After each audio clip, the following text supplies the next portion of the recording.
Hi යාළුවනේ. ඉතින් ඔයාලව ආදරෙන් පිළිගන්නවා වීඩියෝ එකට.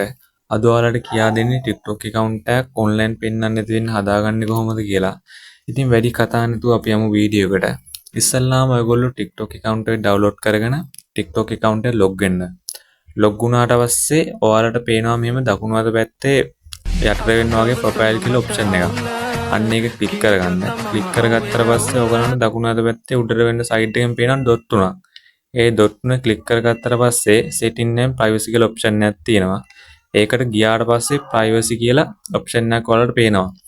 ඒකට ගියාට පස්සේ යාළුවනේ ඔයාලට පේනවා tick activity status කියලා option එකක්. ඒක මේ වගේ නිල් පාට වෙන්න දාගත්තත් ඔයගොල්ලෝ online ඉන්නවා කියලා පෙන්නනවා.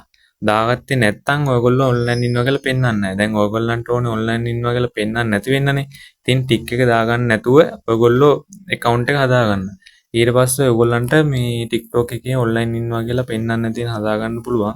ඉතින් වීඩියෝ එක හොඳයි නම් like එකක් දාලා follow පාරක් දාලා comment එකක් දාන්න එන්න අපි නැවතත් වෙන වීඩියෝ එකකින් හම්බෙමු.